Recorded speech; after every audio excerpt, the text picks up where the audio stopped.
About 7 decades ago, America's President General Dwight D. Eisenhower, the hero of World War II, had made an important pronouncement that America is a military-industrial complex. And in fact, America has grown from strength to strength as a military-industrial complex, which essentially implies that the politicians of America who are at the top of the pyramid engage very closely with the military on one side and the industry on the other and produce platforms and weapon systems that allows America to maintain cutting-edge superiority over the world, at the same time provide weapons and platforms to friends and allies, but at a cost. Look at Ukraine. There has been repeated messaging that weapons and armaments that are being provided to Ukraine are running into billions. By one set of estimates, the figure now runs close to $15 billion. Now, this comes as special sanctions given by the US president in favor of providing money to the Ukrainian government to stand up to the Russian invasion.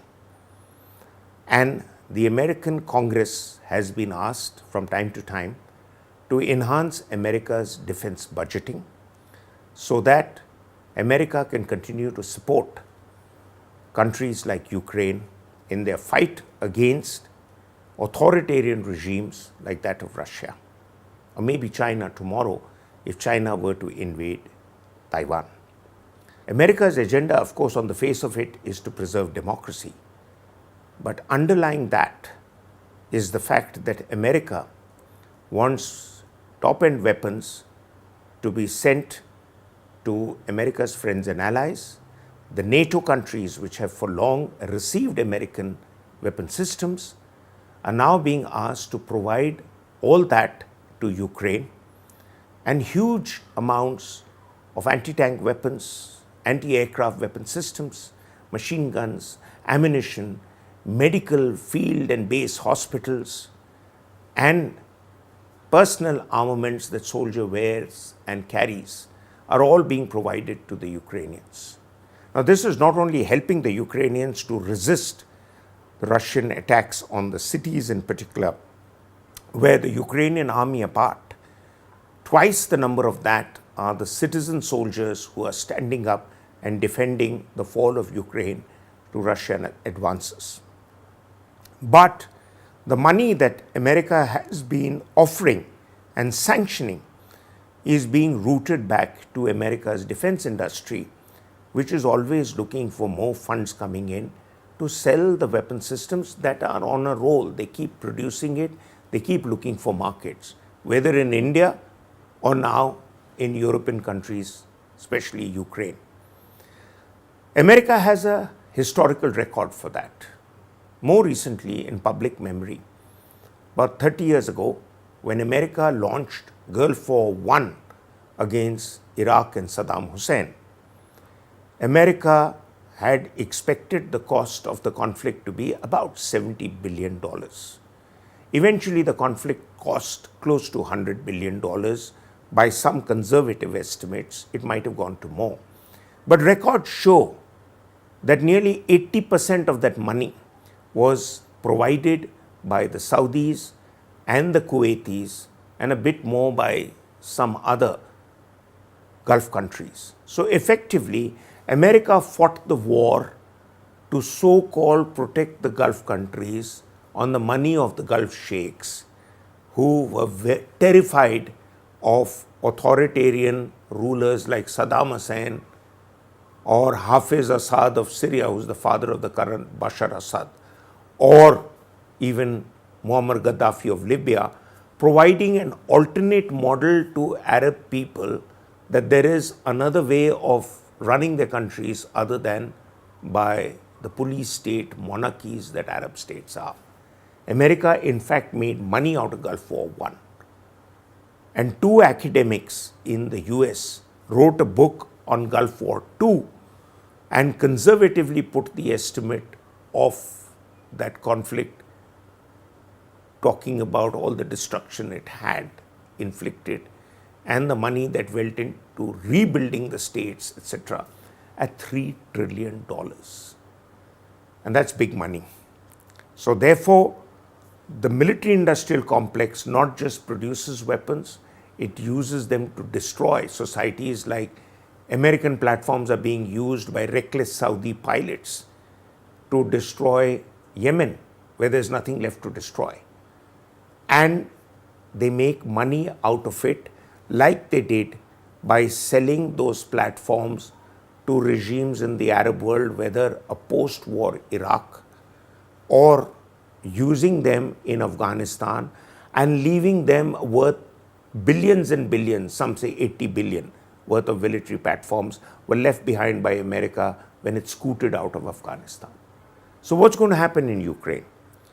There are many expectations that the war will end quickly, but it appears by all counts that the war would go on longer. Russia knows that the West does not have the appetite for a full-fledged military conflict on the ground. So the West is saying that we are keeping the NATO away so that the conflict won't expand. And the Russians are steadily moving into areas that they keep defining as their changing goals in battle. Most recently is to take the entire Donbas area on the eastern part of Ukraine. And as I had said at the start of the conflict, that it's most likely that Ukraine would be divided into two parts and Russia would settle for the eastern part of Ukraine, which is east of the Dnieper River, which cuts right through Ukraine. And they are now claiming to be heading to do just that. What is Ukraine going to do about it? Quite frankly, other than making noises, very little, but just holding on to its key cities. So why did Russia go into Ukraine?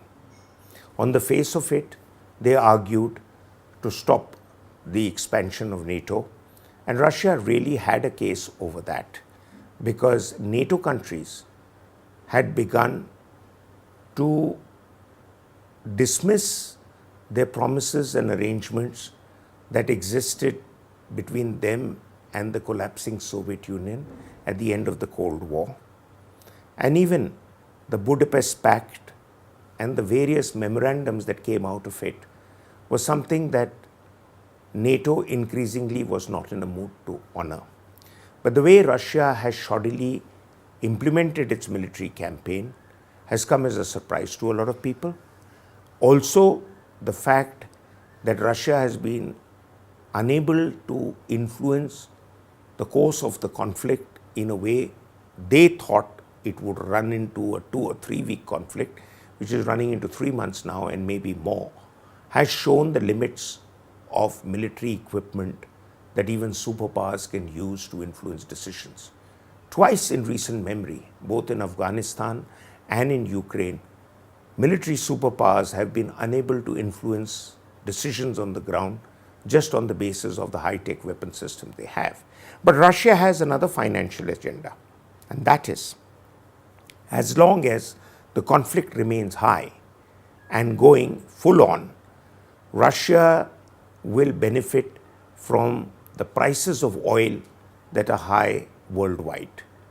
Though there are sanctions, but the sanctions aren't being enforced effectively to stop Russia from completely selling its oil and gas. And Russia is one of the largest producers of oil and gas in the world, certainly the biggest one outside of OPEC. Therefore, high prices of energy gives Russia that much of extra financial cushion to make money and pay off its debts, as it has taken huge loans to finance its growth and new projects.